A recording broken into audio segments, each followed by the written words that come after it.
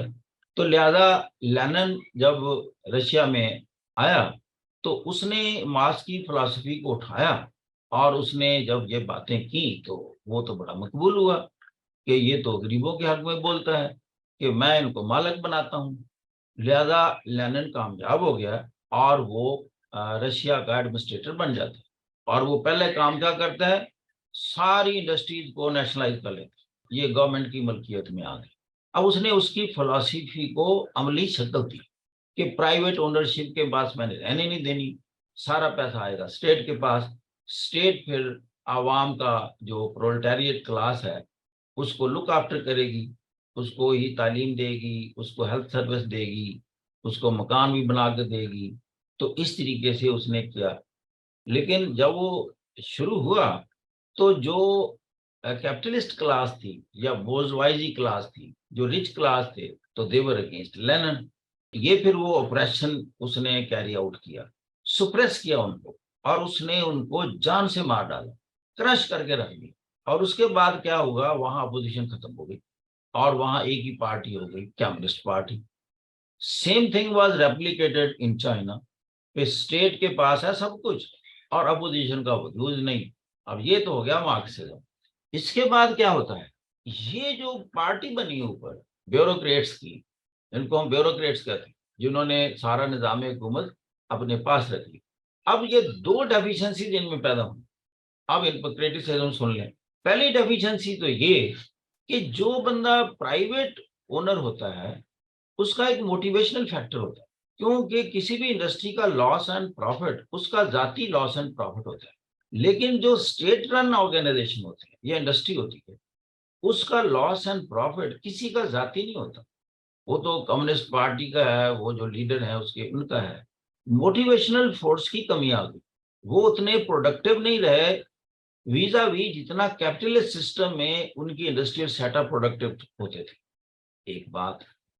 Number دو، اب وہ جو رولنگ کلاس ہے اس کے ذہن میں یہ چیز پکی ہو گئی، ہماری تو اپوزیشن ہی کوئی نہیں.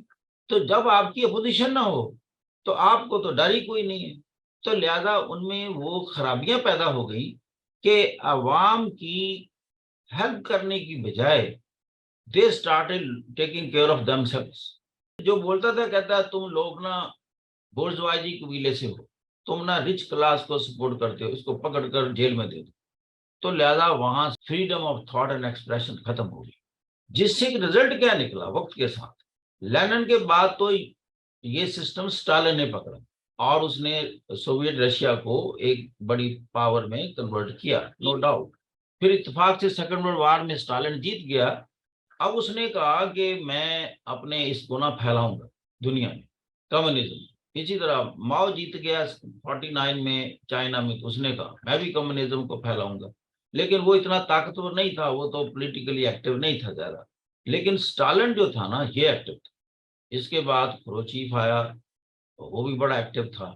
یہ پھر امریکہ جو تھا اس کے برعکس اکنامک لبرلزم کا قائل تھا. اکنامک لبرلزم جو ہے یہ کیپٹلزم کے ساتھ ملتی جلتی چیز. کیپٹلزم میں کیا پرائیویٹ اونرشپ کا کانسیپٹ ہے.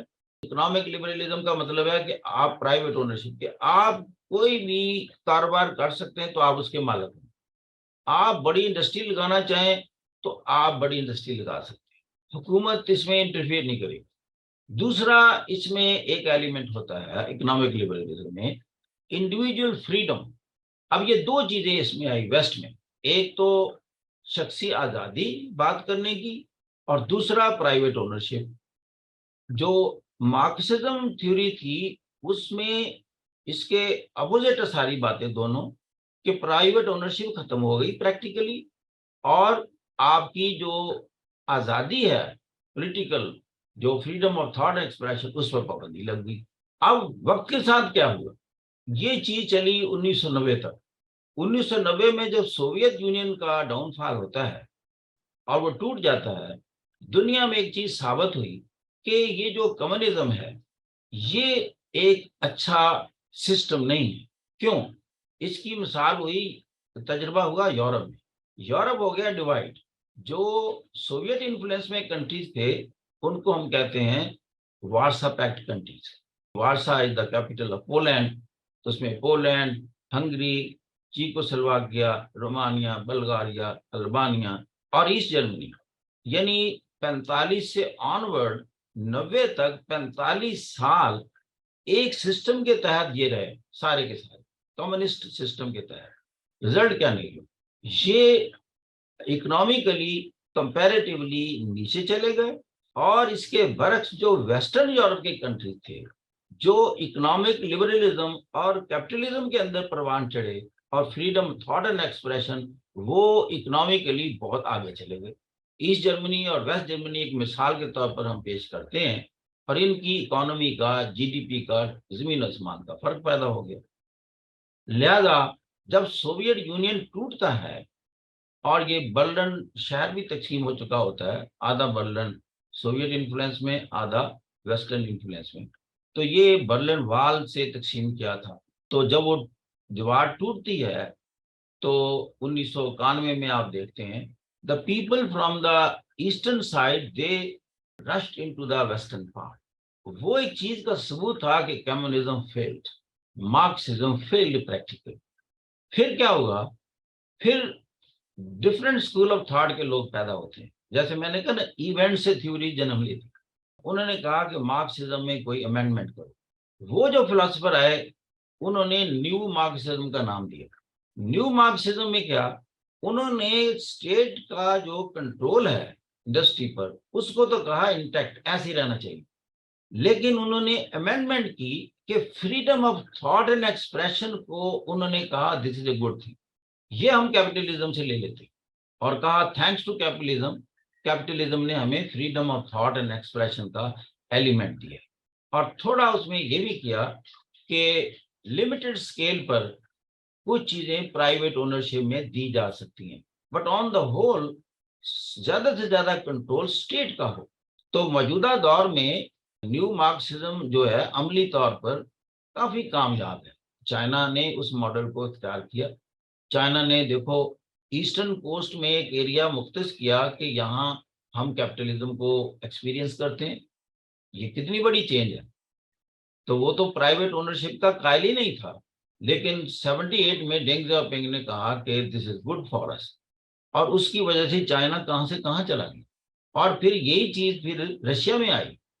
رشیا میں مارکسسٹ سسٹم ہے، لیکن اس کے ساتھ انہوں نے ایک ایلیمنٹ کیپٹلزم کا بھی ڈال دیا، اور پرائیویٹ اونرشپ میں اور ملٹی نیشنل کمپنیز کو رشیا نے بھی انوائٹ کیا کہ آپ یہاں آ کر کام کریں، you can make the profit, you can take the profit.